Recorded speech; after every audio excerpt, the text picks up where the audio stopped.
Well, here's something that's coming to light this morning. Contentious traffic stop involving Officer Tensing. Last week at a Tamarack City Commission meeting, Deputy Gallardo received an award for arresting an international murder suspect. Joshua Gallardo, my line. can you come down for a second? After the ceremony, Gellin brought up what occurred in 2015. It's good to see you again. You probably don't remember me, but you're the police officer who falsely arrested me 4 years ago. You lied on the police report. I believe you're a rogue police officer, you're a bad police officer, and you don't deserve to be here. Mike Gellin recorded this in 2015, a battery victim on the ground on Commercial Boulevard. At some point, one of the Broward Sheriff's deputies working the case noticed Gellin recording and told him to stop and move back. Yeah. Why? Because it's a violation of HIPAA law. He's actually in. Pardon me? You see him? Then things escalated. But you're not doing anything. What are you doing? Right now, I want you on the other side. You're not attending him. What are you doing? Sir, right now, I'm going to ask you again on the other side of that Why? hedge. Why don't I have to go to the other side? You're going to get arrested for obstruction. How am I obstruction? I'm asking you to go to the other side. I don't want you approaching me. I'm not approaching you. You approach me. Other side of the hedge. What about everybody else? Other side of the hedge. The cell phone stops recording a short time later. Court records show Deputy Joshua Gallardo arrested Gellin, but prosecutors declined to pursue charges, saying the video evidence did not support a likely conviction. Pretty much, you were falsely accused of something from a BSO officer, and I guess there was a ceremony happening, and this officer was there being awarded, apparently, and you chose that platform to speak out about that situation that happened between you and that officer, correct? Correct. All right, so take us back to what happened. All right, so 4 years ago, I was at a Starbucks on the corner of Commercial and University. Two homeless guys were fighting across the street. Me and another white guy went over there to try to break it up. By the time we got over there, one of the homeless guys cracked a bottle over the head of another guy. And so we're sitting there waiting and asking for the police to call the ambulance. The police eventually got there. So I'm there for at least 3 or 4 minutes with 2 police officers there.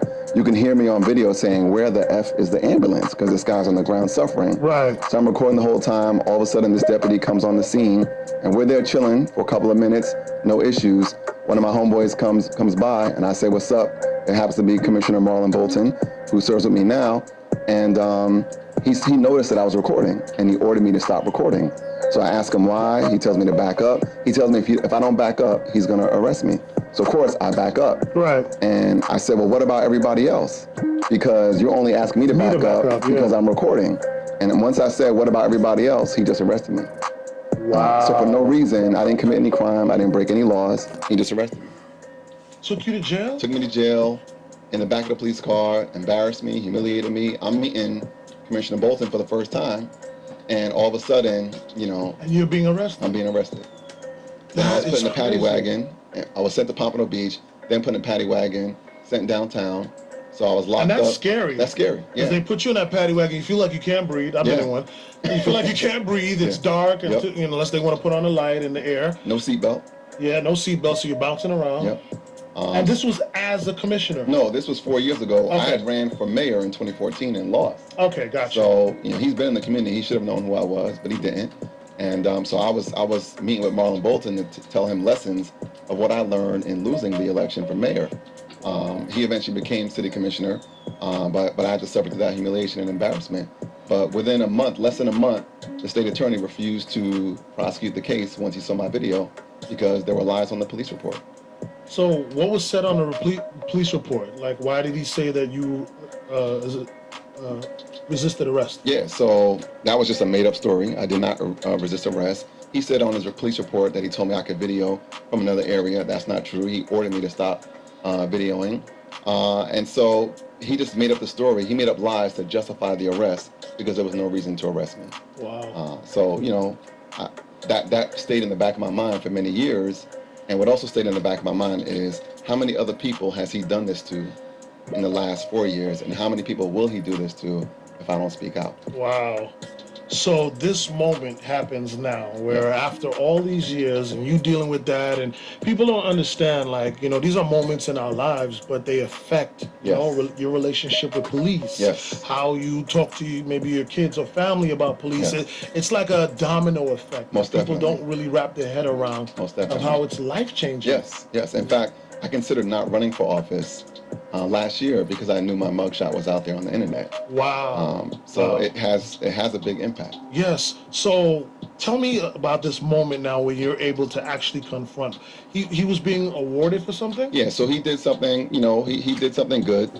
He stopped a driver who was driving recklessly, and he ran the license plate and happened to be someone who was wanted for murder in another country. Oh, wow. So, he stopped the guy. They got into a little fight. He had some backup, and they arrested the guy. So he was being awarded for that, and I commend him for that.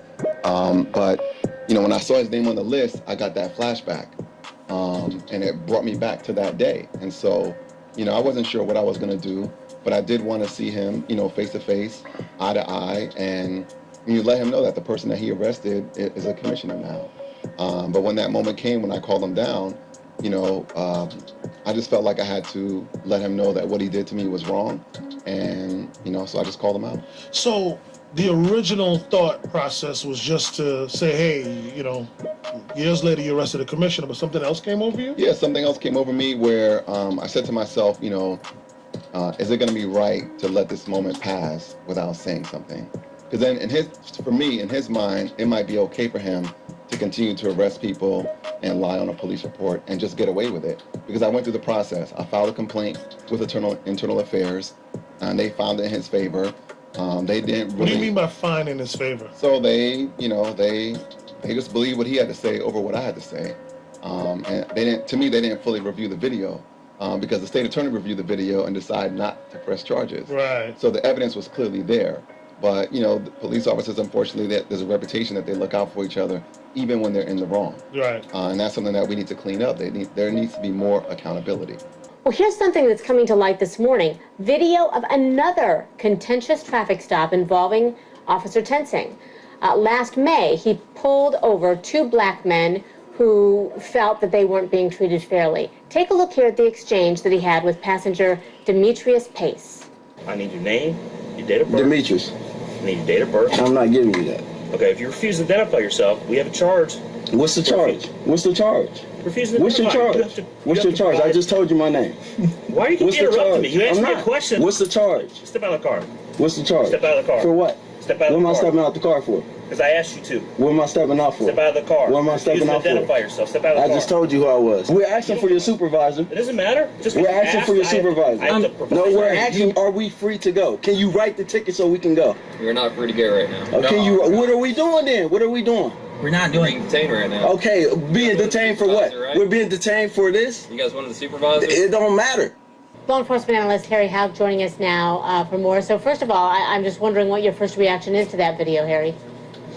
Well, now here you got a car stop for an equipment violation. Of course, the officer can ask the passenger for his identification, but if he refuses, he refuses.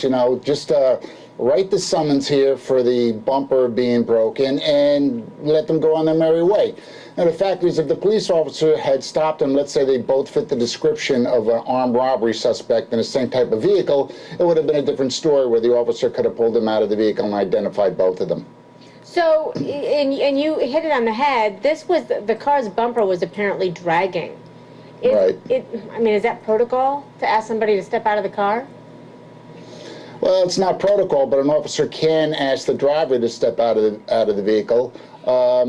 He can also command them to come out of the vehicle, for his own safety. So, was there anything in that video, though, Harry, that you saw that would make you feel, if you were in that officer's shoes at that moment, would you have felt threatened in any way, enough so to ask them to step out of the car, just based on what we saw, which I know it's not the same as standing there, but... No, there's nothing there that makes me feel that I would be in danger there talking that. The guy is upset that he got pulled over. Everybody gets upset when they get pulled over. And the officer, if he had any suspicion of any other crime being committed, by these two or the driver himself, then he could have took a little bit more action. But he didn't. It's a car stop. He didn't see anything. Write the guy a summons and let him go. I know that the men asked for a supervisor, and that man came, and he diffused the situation.